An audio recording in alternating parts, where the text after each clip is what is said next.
Bonjour, êtes-vous perfectionniste? Pour ma part, je l'ai été et je le suis encore, mais mon perfectionnisme a évolué. Avant, je voulais que les choses soient idéales. Je n'osais pas toujours répondre ou faire quelque chose de peur de me tromper. Aujourd'hui, je suis capable de passer à l'action, mais surtout mon perfectionnisme est devenu beaucoup plus constructif.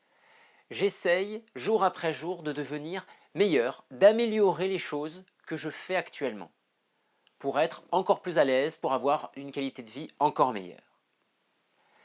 Si je vous parle de perfectionnisme, c'est parce que le perfectionnisme peut être très constructif, très bénéfique, mais il peut être également très destructeur et très sclérosant.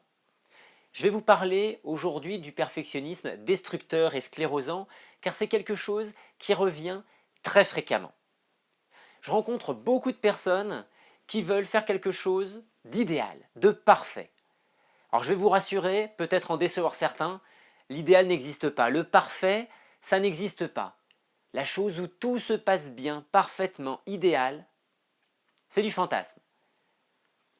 Parce que l'idéal finalement, l'idéal de la vie, c'est toutes les choses qu'on perçoit comme étant positives, mais c'est également toutes les choses qu'on considère comme étant des défauts, des choses qui ne fonctionnent pas bien. C'est grâce à ça finalement que nous avons un monde idéal. C'est le yin et le yang. Nous avons donc besoin de ces choses qui peuvent paraître très positives et des choses qui peuvent paraître très négatives, de défauts. Et c'est d'ailleurs grâce à des défauts, grâce à des situations de vie très difficiles, que des personnes vont réaliser de grandes choses.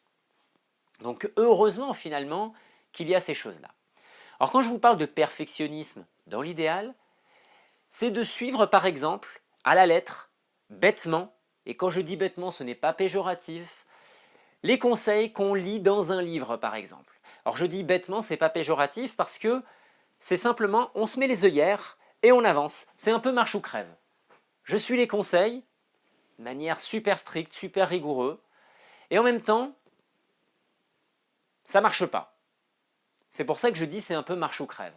Il faut savoir qu'un livre, c'est une base de travail. Un livre, c'est quelque chose qui va être une base générale pour améliorer sa qualité de vie, par exemple. Mais en aucun cas, un livre, c'est un travail personnalisé de coaching, d'accompagnement, d'écoute de soi-même. Le livre peut vous aider à le faire, mais c'est vous qui faites le travail. Donc, suivre à la lettre ce qui est marqué dans un livre, si ça ne vous correspond pas, tôt ou tard, il va y avoir quelque chose qui ne marchera plus.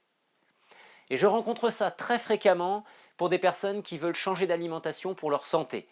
Elles ont changé d'alimentation et ça a été mieux.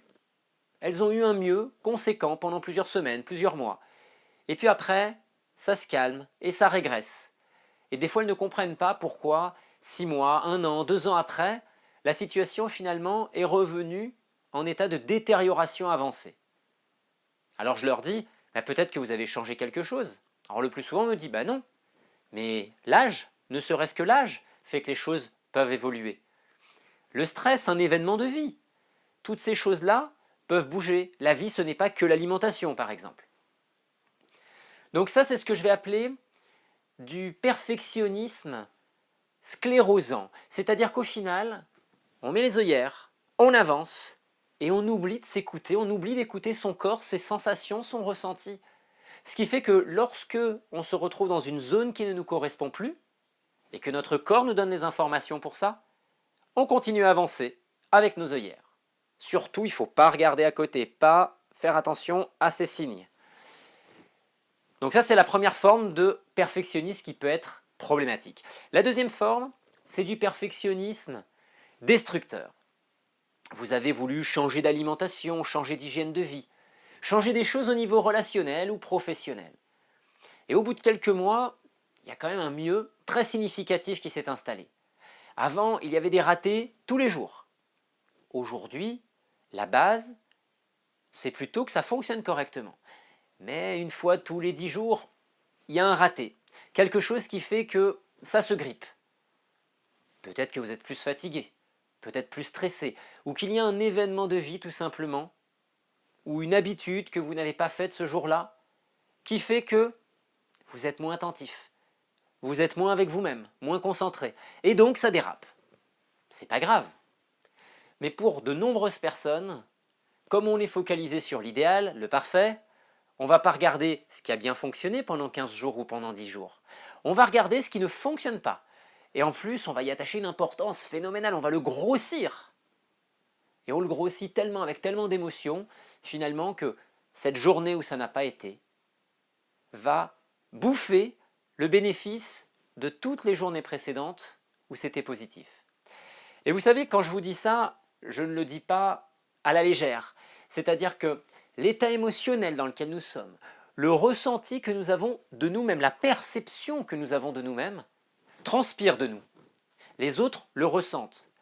Même si ce que vous faites s'est amélioré considérablement et que vous devriez en être très content, si vous avez une image de vous très négative, les gens vont percevoir une personne très négative.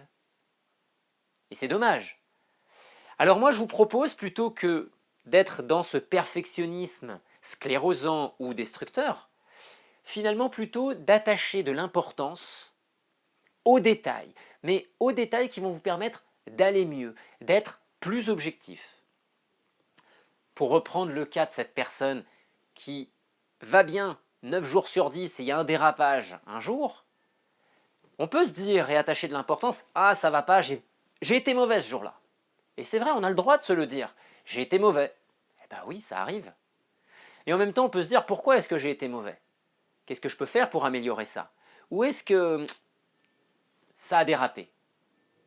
Et on peut aussi se dire, en fait, objectivement, d'accord, j'ai été mauvais ce jour-là, par contre, j'ai été quand même bon les 9 jours précédents. Avant, ça n'allait pas tous les jours. Aujourd'hui, ça ne va pas un jour sur 10. Donc finalement, on doit valoriser ce côté-là. Ce raté doit nous permettre aussi de nous rendre compte de notre progression. D'accord, tout n'est pas parfait, tout n'est pas encore idéal, certaines choses ne sont pas encore totalement maîtrisées. Mais l'important, c'est d'aller mieux, d'être avec une meilleure qualité de vie, des comportements qui sont plus adaptés pour que vous soyez mieux, que vous vous sentiez mieux. Donc aujourd'hui, voilà, cette vidéo, c'était vraiment pour vous faire comprendre que le perfectionnisme est important.